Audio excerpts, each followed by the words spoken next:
derek ini sampai nangis Pak Men.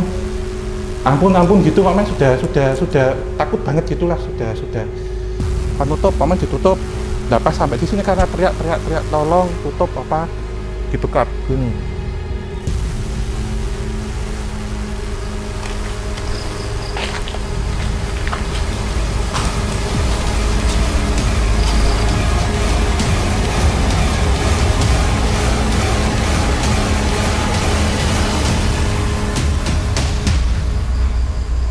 Ada langkah kaki Mas.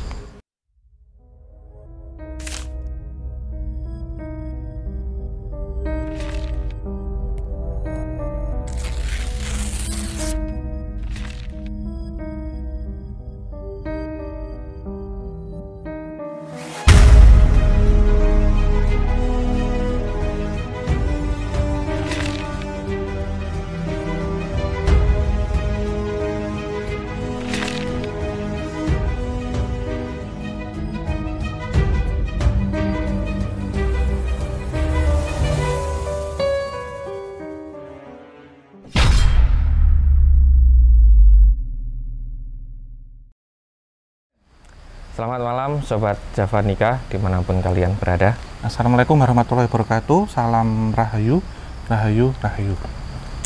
Kita udah ada di sesi malam ya Om. Iya. Masih di lokasi yang sama. Iya. Yang tadi katanya luasnya 5.000 meter.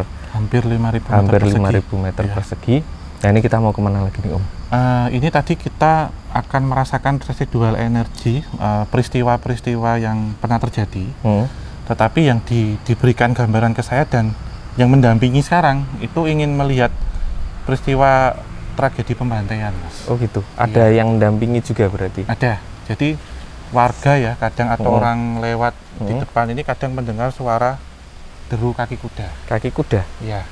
Terus sosoknya? Ada sosoknya? Iya. Jadi sosoknya? Semuanya itu serba putih, Mas. Serba putih, kemudian rambutnya juga putih.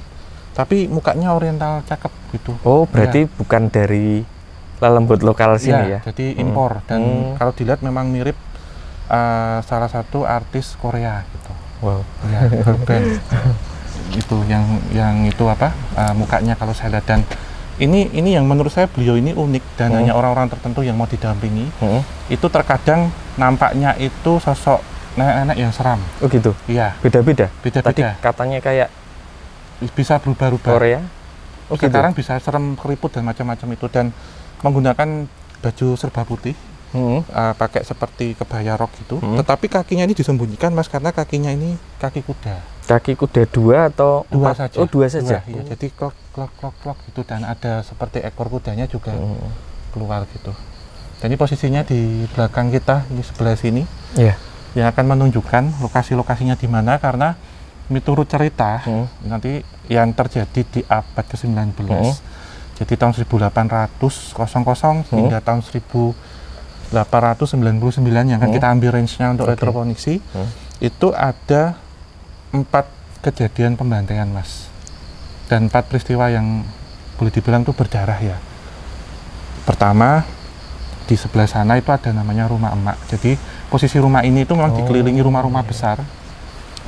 Yang kedua itu ada rumah intan. Rumah intan. Ya, dan ada kejadian seperti perampokan di zaman kolonial. Dan yang terakhir yang ada di sini sendiri. Nah, tadi sebelumnya kita sudah cerita tentang cerita berdarahnya Kapitan Lim seperti apa. Tetapi ini oleh beliau itu kita diarahkan berjalannya searah Jarum Jam dulu. Oh, gitu, untuk melihat. Berarti kita cerita yang lain dulu ya? Iya, untuk misalkan lain, karena saya sudah diberikan, dan ini posisi waktunya itu pada pukul habis ba'da maghrib sampai nanti menjelang asyar. Limitnya hanya 1 jam, waktu kurang lebih itu, karena kejadian-kejadian itu kejadiannya jam-jam segitu. Ya. Mungkin tidak perlu berlama-lama. Ya. Titiknya udah ngajak kita jalan gitu. Kita ikuti beliau. Siap. Sebagai penunjuk arah.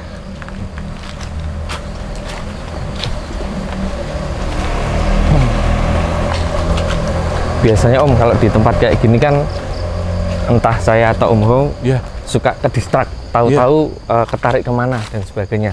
Itu nggak apa-apa, masih aman? Nggak apa-apa. Nanti di akhir kesempatan nanti Mas saya berikan waktu tersendiri untuk mengumpulkan residual energinya.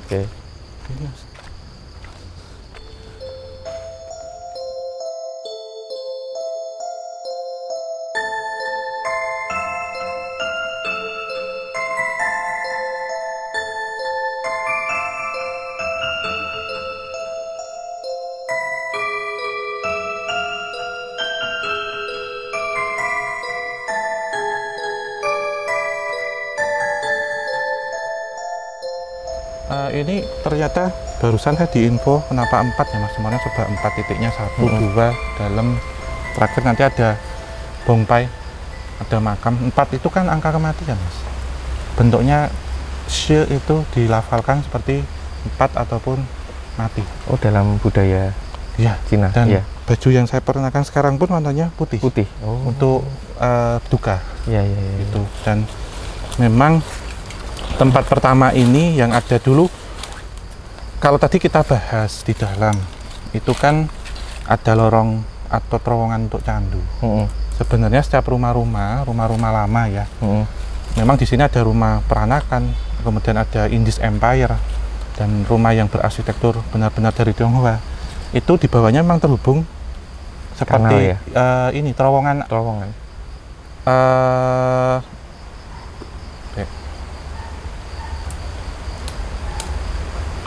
Lorong yang saling terhubung Mas, antara satu rumah dengan rumah lain. Jadi di bawah kita ini memang ada lorong-lorong gitu. Ini terinterkoneksi antara rumah candu dengan rumah emak yang ada di situ. Posisinya di dekat kita sebelah ini. Sini, belakang ini kan ada tembok. Itu rumah yang ini, bangunan ini, rumah emak itu di situ.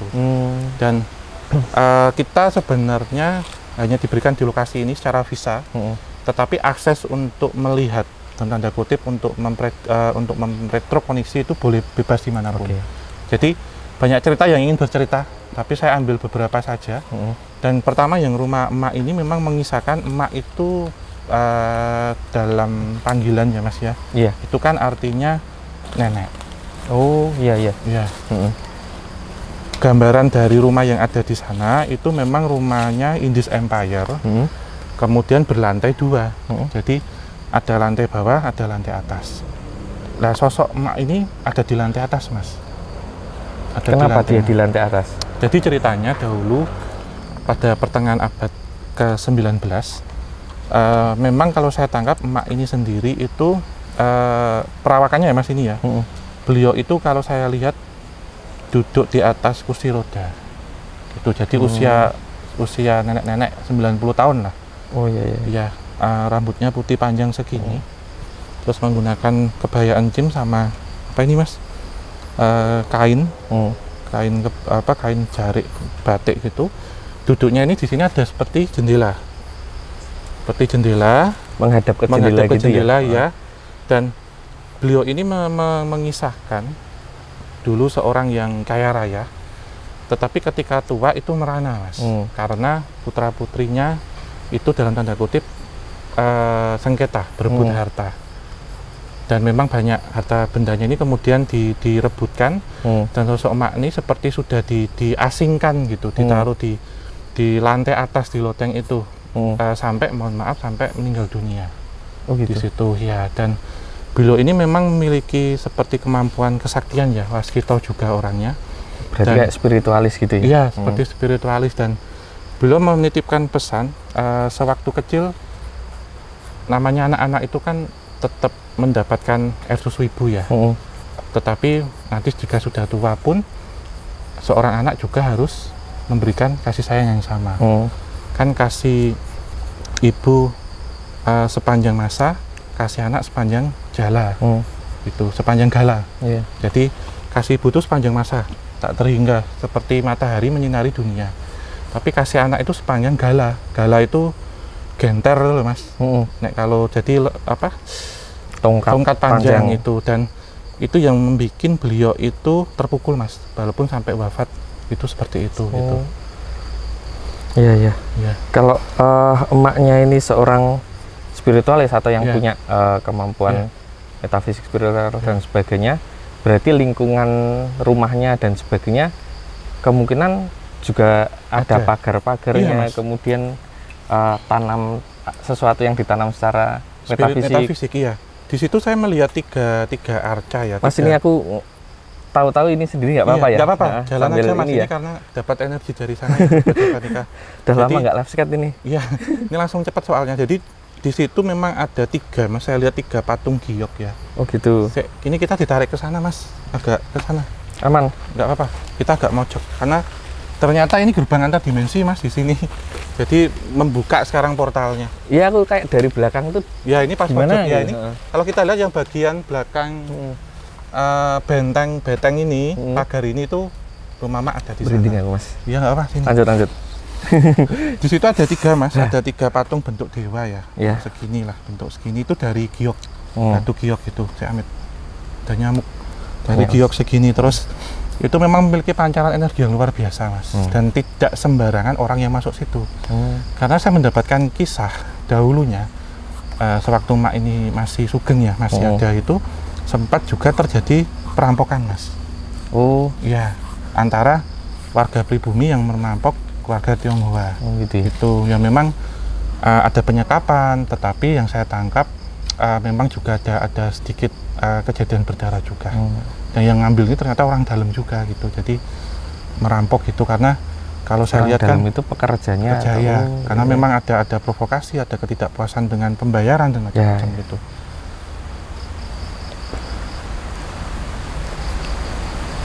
Kemudian kalau kita bicara masalah metafisik ya Om, karena kita sudah di lokasi yang sangat dekat juga,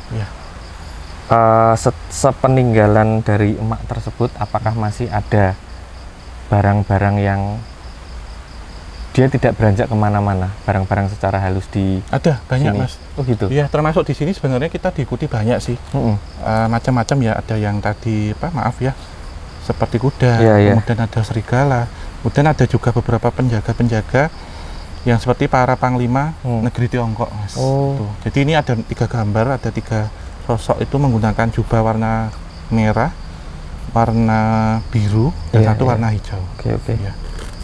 Ini kita sambil jalan, jadi sekilas digambarkan seperti itu. Kita melihat ke sana, ke rumah Intan. Ada pasti di sana. Oh ada lagi? Iya. Boleh? Ya, ke sana.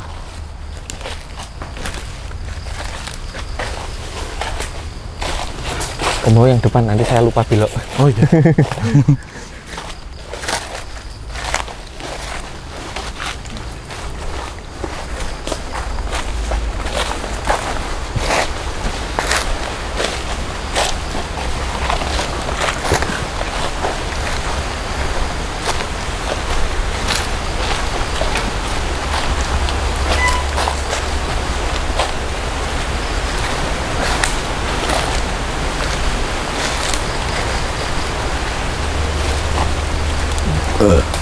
Ini rata ya listrik ya Mas? Jangan Om, ini kabel aja. Itu Om. Iya, sini aja ya, ke atas ya. Ini kabel ini loh, ada kawatnya loh. Iya, hati-hati nggak nyetrum. Sini aja. Sini aja Mas. Mana? Ini? Ya, sini aja. Mana rumah Intannya? Rumah Intan di sebelah sini, belakang sini. Itu sebenarnya kenapa kejadiannya disebut, kenapa disebut dengan rumah Intan ya Mas D? Nanti Sobat Javanica juga bertanya-tanya. Di situ memang beda dengan rumah candu. Rumah candu kan menyimpan candu ya. Rumah Intan tidak menyimpan intan. Oh, beda. Iya, tetapi kirain nyimpan intan. Iya, tetapi gini Mas. Pernah ada satu kejadian penghuni rumah, suami istri yang saya lihat itu suicide, bunuh diri dengan menelan intan. Waduh. Ya, karena intan itu kan salah satu batu tertajam ya. Dan terkeras. Dan itu memang yang saya tangkap itu ada sebuah perselisihan tentang utang piutang ataupun perhitungan dagang gitu. Dan untuk menghindari itu, mengakhiri hidupnya seperti itu. Dan memang ada perselisihan gitu.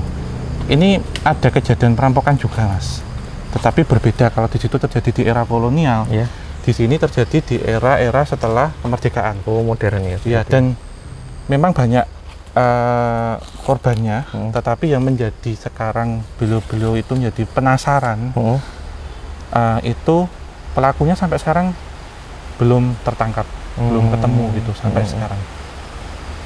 Dan ini menurut saya yang paling berat sih Mas. Tekanannya, jadi berbeda dengan rumah emak. Menurut saya ini yang kemudian masih menyimpan dendam yang sangat kuat. Ada urusan gitu, yang masih belum selesai, belum tuntas gitu ya. Apa ya? Sebenarnya residualnya cukup banyak sih Mas yang terjadi. Kemudian ini Om, mohon maaf untuk masalah bunuh diri. Biasanya ini kan dari yang sering kita dengar, orang-orang yang bunuh diri dan sebagainya setelah dia meninggal energinya itu agak bermasalah dan agak gelap, seperti itu. Itu di sini juga yang rumah Intan itu sama, Mas. Iya, bahkan penampakannya pun berbeda ya. Kalau kita lihat di pojok itu juga GAD juga tuh, Mas. Karena itu kan tajam ya. Jadi ketika itu mutah itu kan masih keluar darah. Dan posisi juga menggunakan baju yang seperti ini, keluar darahnya di sini penuh. Jadi orang yang mengakhiri hidupnya itu kalau secara visual, secara metafisika, penampakannya juga dalam posisi terakhir, Mas. Posisi terakhir kali meninggalnya seperti apa? Dan itu bahkan walau alam didoakan pun informasi yang didapat tuh terkadang susah, Mas, untuk menolong secara doa dan macam-macam, karena beda dengan walaupun maaf tidak wajar kecelakaan, pembunuhan atau apa itu berbeda. Setelah itu tertangkap pembunuhnya ataupun sudah diketahui kasusnya penyebabnya apa itu selesai. Tapi kalau ini walau alam masih panjang gitu. Bahkan ini kejadian sudah zaman kolonial sampai sekarang pun masih secara energinya masih panas, masih meluap-luap. Masih saya menyesal gitu kebanyakan seperti itu. Kemudian ini dibandingkan dengan tempat-tempat yang lain, salah satunya rumah emak itu, karena di sini ada peristiwa yang bunuh diri menelan Intan. Apakah kemudian ini jadi sebuah pusaran yang menarik hal-hal yang serupa? Sama, ada kasus bunuh diri lagi atau kasus kejahatan lagi di sekitar sini. Dan itu kemudian seperti pola ya. Sejarah itu peristiwanya tidak akan terjadi tapi polanya terjadi. Di sana ada perampokan, di sini ada perampokan. Makanya kok sampai 4 titik itu kan? Di sini pun juga sama. Dan perlu diketahui juga tiga-tiganya ini tidak ditempati, Mas. Sampai sekarang? Sampai sekarang, baik rumah emak, rumah Intan ataupun rumah Candu sendiri, ya memang ada yang mengurusi ya. Tetapi ini tidak dipergunakan untuk tempat rumah tinggal ya? Iya, karena memang banyak kejadian-kejadian seperti yang mau tidur itu merasakan nggak enak, sambutannya berbeda, secara residual dan macam-macam, apalagi rumah tua ya, tergolong rumah tua yang mana sistemnya sendiri ketika itu tidak ditempati, humidity-nya meningkat, lembab, nggak nyaman, kemudian bau dan macam-macam, perawatannya harus ekstra juga. Dan selain tempat yang tidak ditempati kan kita tahu ya, Mas, 40 hari aja sudah penuh, sehingga tertarik energi-energi negatif itu untuk masuk, untuk tinggal. Iya. Kayaknya udah ini ya, udah kita cukup dulu. Kita cukupkan dulu karena ini Mas D akan saya berikan waktu untuk menggambar dan mensketsakan beberapa yang sudah kita tangkap. Ini mungkin nanti saya penelusuran yang di lintas terakhir, di tujuan terakhir, yaitu kita masuk ke rumah dan pembantaian Kapiten Lim. Nanti saya hanya ini hanya diberikan visa, Mas, hanya 2 orang.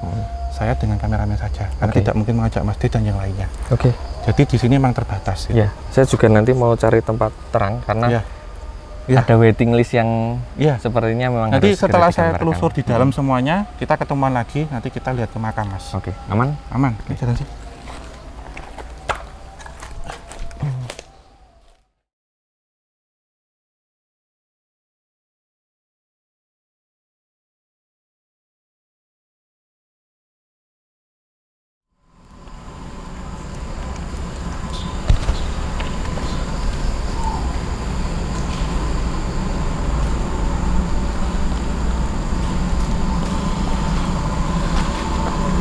Jadi Sobat Javanica, ini saya berdua hanya diberikan visa kunjungan berdua karena kalau rumah Tionghoa itu memang sedikit berbeda dengan rumah Belanda ataupun rumah Jawa.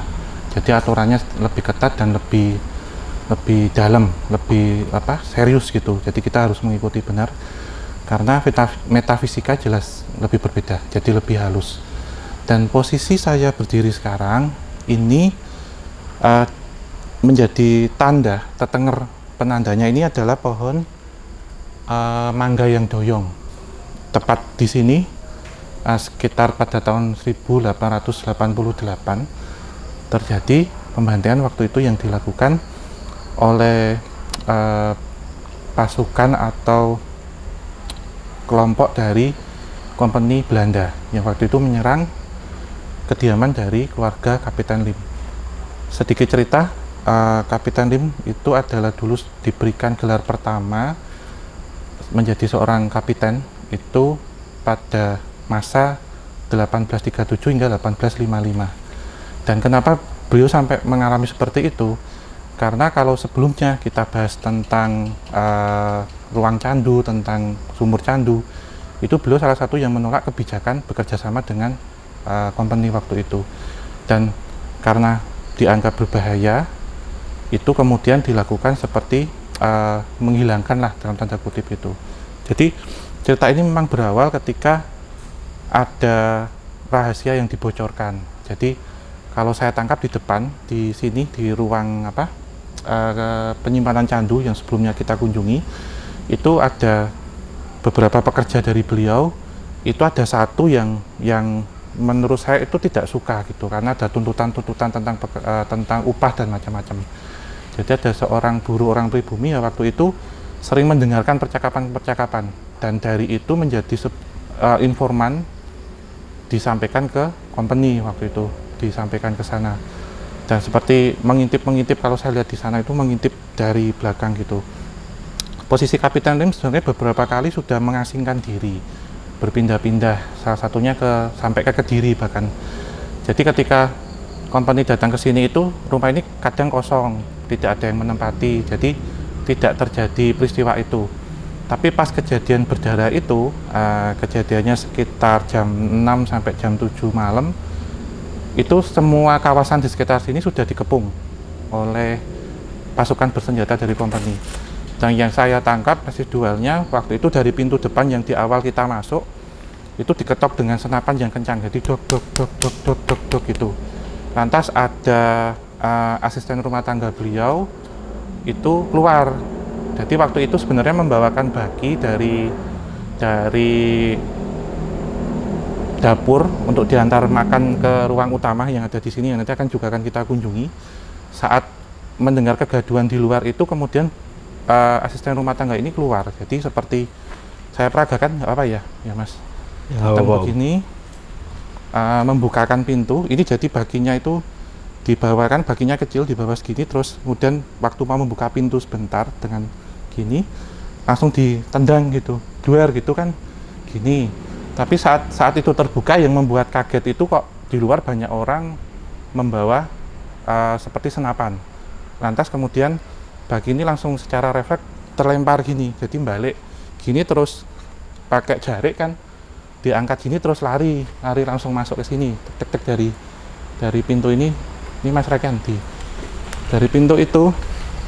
Bentar, kamu situ dulu sih, lari gini pamen, tuan di luar ada gini, jalan gini sampai sini langsung. Kapiten Lim posisinya di sini, jadi ruang ini ya Mas, dulu Sobat Javanica di sini memang ada, saya lihat sering dipakai sore untuk bercengkrama, untuk macam-macam, dan termasuk Nyonya Lim sendiri suka membatik, melihat batik. Dan lokasi ini yang semulanya asri, yang semulanya hangat, karena saya lihat banyak tanaman-tanaman yang ditanam di sini seperti bunga anggrek gitu, karena beliau suka dengan bunga anggrek. Kapiten Limnya langsung berdiri di sini awalnya, jadi meminta untuk keluarganya masuk, tutup pintu erat-erat. Lalu jalan ke sini, itu beliau menggunakan kaos dalaman warna putih polos yang sering saya pakai, celana hitam seperti ini. Nah, sampai ini menghalangi, jadi jangan sampai pasukan itu masuk, karena saya lihat sudah dikepung, situ ada 3, di sini ada 2, di sini ada 1. Dari yang ada di sini kemudian sudah menodongkan senapan itu, beliau begini sambil melihat ke belakang. Jadi diharapkan semua sudah tertutup, keluarga yang ada di dalam termasuk asisten rumah tangganya semua. Lantas karena akan maju ya gini, pertama ditembak dari sini, jadi kena sini, ini 1, kemudian tengah sini di dada, yang 1 itu agak di ulu hati, dan yang tembakan yang paling dekat yang dari sini itu tembus sampai sini. Jadi pelurunya itu di sini tapi nggak tembus, cuman ada kupasan kulit yang gitu dan langsung tersungkurnya meninggal di sini. Jadi saya lihat ada genangan darah dan beliau wafat di sini. Bentar Mas, ini yang reka adegan 1. Iya. Reka adegan 1. Terus karena di luar mendengar suara tembakan, maka tadi yang semuanya ini akan bergerak ke sini Mas. Mulai masuk. Jadi ini sudah digedor-gedor semua. Digedor-gedor semua. Kemudian kita masuk yang adegan kedua. Masuk pakai tangan kaki kiri ya. Oh iya Om. Iya. Mungkin senternya bisa dinyalain dulu Om. Iya, aku nyalain ya. Ya.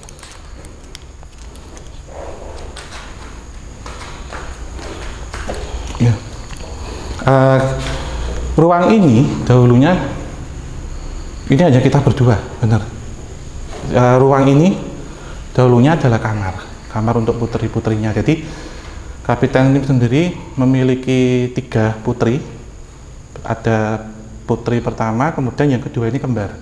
Pas malam kejadian naas itu hanya 2 putri yang kembar, Mas Raken, Sobat Javanica. Ini kita masuk ruangannya pun sama. Oke Om. Pakai kaki kiri juga.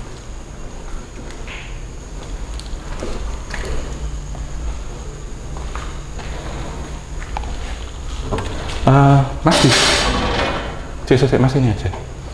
Mas di sini aja. Nggak usah masuk, aku aja yang jelasin. Oh ya. Nah, diambil dari situ ya. Sebentar. Oke. Ya. Jadi Nyonya Lim waktu itu menghalangi pasukannya itu di sini Mas. Jadi ini ruang untuk keluarga dan untuk anak-anaknya sebenarnya. Jadi kemudian Nyonya Lim juga ditembaknya tersungkur di sini, dan yang menurut saya kalau diceritakan sebenarnya nggak tega ya, antara tega dan nggak tega itu di sini. Jadi dulu di sini Mas, di sini itu ada lemari besar, Sobat Javanica-nya ada lemari besar itu sudah ini lebih gede lagi, jadi sudah paten gitu lemarinya, besar banget. Putri yang kembar, yang adiknya itu, jadi sembunyinya di sini, di pojok sini. Jadi ini kita bayangkan ada lemari besar ya. Mas Rakan kalau maksudnya hati aja. Oh iya. Ini bisa sih. Oh iya, nanti kita langsung sini Mas, belok sini Mas. Nah, pasukan company waktu itu masuk, kemudian men-sweeping ya semuanya ya. Ada yang sembunyi di sini itu sebenarnya celahnya hanya kecil segini sih Mas. Segini, kecil banget. Ini masih ke sini dikit. Sosoknya itu sudah sembunyi gini, sudah sembunyi, kemudian mau diambil gini kan, karena orang Belanda kan gede-gede ya. Iya. Mau diambil gini itu susah, jadi posisi badannya itu memang kecil, jadi cewek gitu kecil gitu di sini. Terus tangannya tuh diseret Mas, gerek, ini sampai nangis Pak Men. Ampun gitu Pak Men, sudah takut banget gitulah, sudah nggak kepikiran Pak Men, saya harus selamat, ini ditarik gini. Sudah, wah Pak Men gini tuh loh Mas, ditarik sampai kakinya yang narik itu, maaf ya, sudah gini Mas, sampai nariknya tuh gini. Oke. Sampai ditarik, akhirnya karena tenaganya anak kecil ya, perempuan lagi, ketarik, terus di bawah ini, di sini Mas. Nah, posisinya di situ yang saya sini di ujung sini. Jadi ditarik sini sampai tersungkur sini, tengkurap, ditembak dari atas, dari gitu di punggung sama di tengguk. Nah, tadi yang satunya Mas lari ke sini, ke ruangan yang sebelah. Iya, jadi mamanya sama kakaknya itu memberikan kesempatan adiknya untuk bisa kabur, larilah ke sini.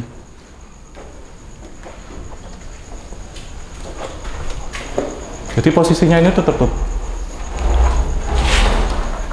Ini pintu belakangnya ya? Beliau mau melarikan ke sini. Nah, ini tertutup. Kemudian kan ingin membuka ini. Jadi mau dibuka gini, sudah kemudian karena panik ya, sudah dikepung 2 orang di sini. Jadi yang di sana tetap melakukan pembunuhan di situ, yang sini ke sini. Pas waktu dibuka karena sudah ini didekatkan sini, ditodong pisau gini, pas apa? Senapannya begini. Lalu dari kondisi dekat ditembak juga, gitu langsung tersungkur di sini. Itu jadi ada di ruang ini itu ada tiga kejadian pembunuhan. Nah, tidak hanya berhenti di sini, di ruang sana, di bagian sana pun juga sama. Tapi ini menimpa asisten rumah tangga atau dalam bahasa Belanda waktu itu disebut dengan babu. Ini Mas Rekan, kita ikuti saya aja. Nggak apa-apa ini Om ke belakang. Nggak apa-apa. Ini kita tiba di bagian belakang. Terus tadi beda ya Om? Beda ya. Soalnya ini tuh rintihan, tangisan, kemudian juga minta tolong tuh, apalagi perempuan Mas, saya nggak tega gitu melihatnya, penuh dengan darah. Dan ruang ini di sini terkadang ada seperti kelapa yang jatuh, jadi seperti kepala yang menggelinding Mas. Jadi ada cerita juga di sini. Tapi dulunya ini tertutup Om? Enggak, ini sama, nggak banyak perubahan. Oh. Nah, waktu itu ini menceritakan, memperkenalkan namanya itu Sukarti Mas. Jadi beliau itu babu ya, kalau zaman dahulu, atau asisten rumah tangga. Itu karena sudah memberikan, di dalam ada kegaduhan, suara-suara tembakan, tangisan, minta tolong, ingin memberitahu teman-temannya. Jadi ini dulu, mungkin nggak sini Mas Rekan, keluar dulu nggak apa. Di sini itu adalah kamar khusus babu, asisten rumah tangga. Ini semuanya. Jadi Pak Men sudah waktu itu teriak-teriak, lawangnya ditutup, lawangnya dikancing gitu.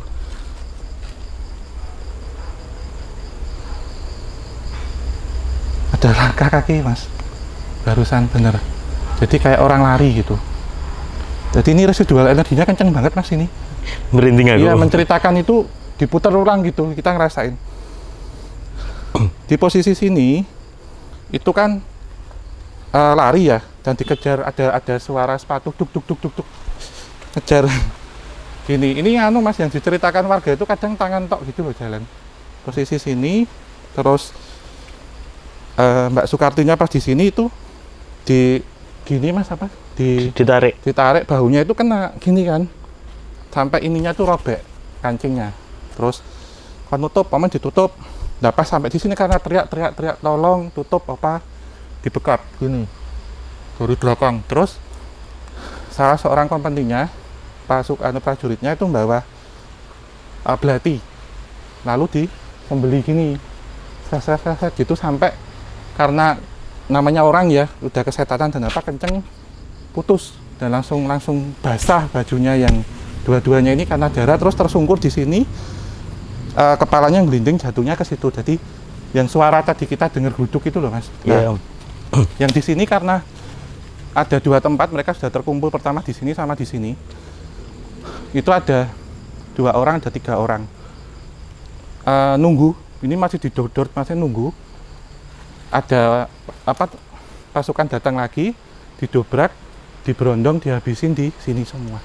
Jadi total yang wafat di ruang di apa, depan 1, di dalam 3, di sini 1, 5, di sini 5. Jadi totalnya ada 10 korban Mas Rekan, Sobat Javanica, yang apa, wafat di sini gitu. Dan yang menurut saya, sambil jalan ya, yang menurut saya memilukan itu ketika putri pertama dari Kapten Lim itu pulang balik ke sini, karena posisi beliau kan waktu itu selamat ya. Iya. Karena pergi ke tempat lain. Waktu pertama masuk langsung menjerit karena melihat semuanya meninggal, terkapar gitu paginya. Dan keluarga dari Kapten Lim waktu itu diabukan. Nanti kita akan mengunjungi pesariannya, bongpainya di sebelah. Itu sih Mas.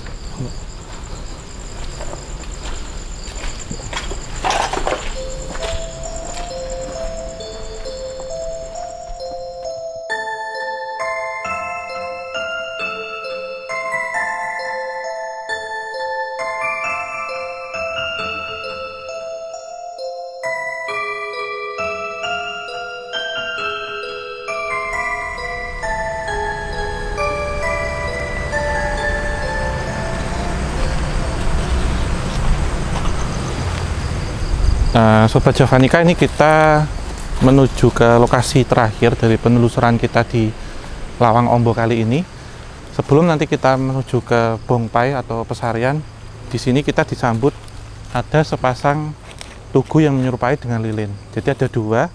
Ini yang pertama, di sebelah sana ada yang kedua. Tugu ini melambangkan salah satu strata atau tingkat masyarakat itu tinggi. Jadi Kapiten Lim di sini memang salah satu dari warga Tionghoa yang ada di Lasem ini yang memiliki pangkat tinggi gitu, karena diberikan gelar kapiten. Dan selain di sini masih ada dua tempat lagi yang serupa gitu. Jadi ada tiga, boleh dibilang tiga orang yang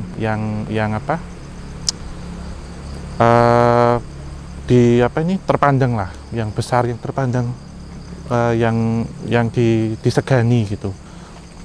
Ini menjadi seperti pembuka, dan nanti kita sembari berjalan berkunjung ke sebelah sini.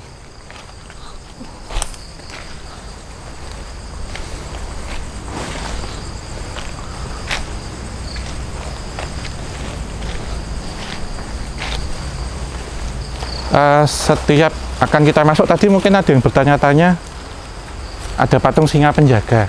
Jadi kalau sebelumnya kita ke Kelenteng Cuan Kiong, itu patung singa penjaganya itu agak Eropa ya, ke Eropa-Eropanan. Kalau di sini lebih ke Chinese, lebih ke Tiongkok gitu.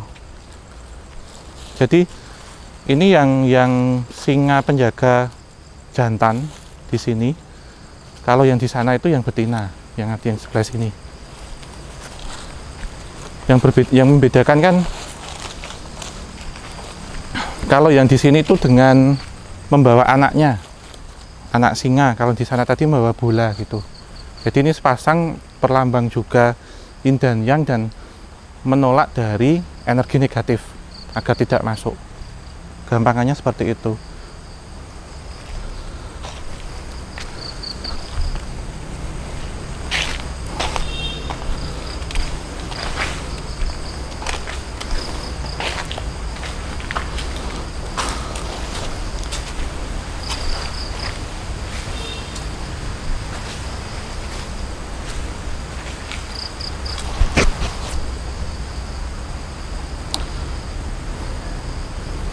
Jadi ini pemakaman ya, pemakaman atau pesarian disebut dengan Bongpai dari keluarga besar Lim gitu. Jadi dari Tuan Lim yang pertama, kemudian putranya dan keluarganya itu semuanya dimakamkan di sini. Yang saya tangkap ini sebenarnya sudah gubahan ya, sudah mengalami beberapa renovasi, dan dari angka tarik tarik ataupun angka yang tertulis di situ itu memang pada tahun 1827 itu dari Kapten Lim yang pertama, dari Tuan Lim yang pertama, Lim Cui Sun itu yang pertama yang sudah kita bahas di awal waktu pembangunannya. Beliau yang berasal dari Shandong, daerah Hushan, dan memang datang ke sini gitu untuk berdagang dan macam-macam. Terus kalau tadi sebelumnya kita membahas tentang tragedi yang terjadi yang menimpa Kapten Lim, itu beliau diabukan. Jadi beliau dengan istrinya kemudian dengan dua putrinya itu diabukan, kemudian sebagian dari abunya dilabu di pantai, di laut, sebagian dimakamkan semuanya di sini gitu. Ya, jadi Tuan Lim yang pertama, Lim Cui Sun itu lahirnya 1778, jadi wafat di usia 50 tahun. Ini kita sudah tiba di penghujung acara dari penelusuran kita malam ini. Ada baiknya tadi Mas D yang waktu kita penelusuran berdua, saya dengan Mas Rakian meminta izin untuk melukis dan menggambarkan. Kita lihat hasilnya seperti apa. Monggo Mas D. Ya, sudah tuntas ya Om Ho. Iya. Ada 4 titik, iya, sudah selesai. Kemudian tadi saya juga sudah dapat 2 gambaran yang cukup kuat, iya, dan ini ingin saya tanyakan karena unik, iya, mungkin dilihatkan ya, iya, ke teman-teman Javanica. Ini yang tadi saya tahu-tahu nyekat sendiri di dekat rumah emak, Jadi ada sosok mungkin emaknya ini. Iya benar. Nah, ini yang maaf, ini yang dari rumah mak yang ada di belakang kita. Yang waktu kita penelusuran pertama tadi. Iya. Biasanya ketika kita sketsakan residual energi, dia akan menghadap kita, memberikan pose terbaiknya. Nah, ini kenapa dia menghadap membelakangi kita, kemudian dia tidak memperlihatkan wajahnya? Iya, ini sebenarnya beliau memberikan gambaran positif, Mas. Kenapa demikian? Pertama, memang ya jelas ya menyembunyikan identitas, gitu. Karena beliau itu ngenes gitu loh, Mas, menghadapi masa sepuhnya gitu loh. Terus ini juga beliau menyampaikan seburuk apapun kita, separah apapun kita di kehidupan kita ini, banyak tragedi, banyak drama, banyak masalah, nggak mengenakan lah. Ada baiknya tetap kita melihat ke depan, gitu. Jangan selalu menatap ke belakang. Jadi di belakang itu menjadikan sebagai pelajaran berharga. Jadi seperti ini, Mas. Kalau kita lihat, beliau digambarkan itu seperti mobil, kaca mobil. Kaca mobil itu kan lebar karena dipergunakan untuk melihat ke depan. Sementara kaca spion dibikin kecil untuk melihat ke belakang. Jadi gampangannya secara analogi seperti itu. Porsi untuk melihat ke depan harus lebih. Iya. Dan jendela ini kan pembuka ya, memberikan cahaya, ketenangan, cerah gitu. Jadi ada baiknya, udah deh kalau sudah ini masalah ya sudah terjadi, kita menatap ke depan. Yang perlu dikerjakan yang sudah terjadi menjadi sebuah pengalaman. Gitu. Nah, kemudian ini ada gambar kedua, mungkin sekalian kita ucapkan semacam terima kasih kepada yang tadi menemani Om Hao dan saya. Dan ini dia mengenakan, kalau menurut perasaan saya, mengenakan pakaian yang seperti LO kayak gitu. Dia memang berdandan untuk menyambut kita. Semacam itu. Iya, ini memang apa ya? Ini residual energinya memang kenceng, Mas Sobat Javanica semua. Jadi diputar gitu, diputar ulang-ulang. Terus ini posisi terbaik, Mas. Jadi ageman paling cakep, paling cantiknya beliau karena diminta oleh kapiten sendiri. Nanti kalau ada yang penelusuran ke sini, nanti disambut asal niatnya bagus ini. Dan beliau ini memang biasanya itu kalau orang melihat pada umumnya itu memang menyeramkan. Jadi bentuknya bisa berubah-ubah. Kenceng banget, Om. Iya, nggak apa. Ini terakhir kok, ini kita di sini selesai. Wow. Kita tunggu dulu ya, biar lewat dulu. Asik ya, ini maksudnya. Ini setelah kita mutar semua, pusarannya. jadi kita di recharge biar setelah dari sini normal lagi. Terus menyambut dan ditunjukkan tempat mana yang boleh, mana yang tidak, ceritanya seperti apa. Terus kalau ada kesulitan bahasa dibantu. Gitu. Jadi ya alhamdulillah gitu, semua diberi kelancaran terus sama mbaknya. Kalau boleh saya menebak-nebak nih Om, untuk yang sosok ini, kalau rasanya tuh dia kayak multitasking, jadi bisa memanipulasi beberapa hal, bisa mendatangkan angin dan sebagainya, seperti itu. Iya benar. Oh gitu ya. Iya. Wow. Karena ini memang yang sering didengar oleh warga itu selain suara jeritan, suara tangisan, kemudian suara ringkingan kuda, suara derap kaki kuda, itu ya beliau, Mas. Karena boleh dibilang beliau ini adalah ini ya, perewangan dari kapiten yang dibawa ke sini, itu dari Tiongkok langsung dibawa ke sini, dan sudah berjanji akan menjaga tempat ini. Jadi tentang misal ada orang jahat, energi negatif, maaf ya, pencurian, itu semuanya di cover oleh beliau. Gitu. Dan nggak sembarangan, Mas, diberikan kesempatan seperti pada kesempatan kita pada malam ini. Oke, mungkin karena kita sudah banyak mengunjungi beberapa lokasi di rumah ini ya, kita juga sudah dapat beberapa gambar. Nanti gambar-gambar yang tersisa akan kita reviewkan di video setelah editing. Mungkin kita pamitan dulu ke Sobat Javanica semuanya. Diucapkan banyak terima kasih kepada teman-teman semua, termasuk tim-tim yang sudah membantu kita selama penelusuran di Lasem ini, kepada Pak Toro dan teman-teman, Forum Komunikasi Masyarakat Lasem ya, nggak salah ya, Mas. Forum Komunikasi Masyarakat Sejarah. Yang ada di Kecamatan Lasem, Kabupaten Rembang, Provinsi Jawa Tengah ini. Insya Allah nanti kita kalau ada kesempatan kita bisa menelusuri tempat lainnya karena kawasan Lasem, Kecamatan Lasem ini menyimpan banyak situs budaya dan cagar budaya dan bersejarah. Dan ini semoga nanti setelah acara ini teman-teman juga bisa datang ke Rembang, terutama ke Lasem, karena di sini kulinernya juga enak-enak. Jangan lupa ngincipi kopi Lasem. Ya, itu kopi lelet. Ya. Lelet. Ada pelo merico, kulinernya ada ikan pari asap, mangut teh, macam-macam. Tempatnya juga enak untuk ini ya, foto-foto untuk kita telusur dan macam-macam. Dan diucapkan banyak terima kasih untuk pihak membantu baru yang tidak tampak juga, mbaknya tadi. Kita semoga bisa ke sini. Terima kasih untuk teman-teman yang sudah mendukung kita, like, komen, subscribe, dan membership terutama. Akhir kata kita tutup. Wabillahi taufik wal hidayah. Wassalamualaikum warahmatullahi wabarakatuh. Mugio tansah pinaringan rahayu sagung dumadi. Amin ya rabbal alamin.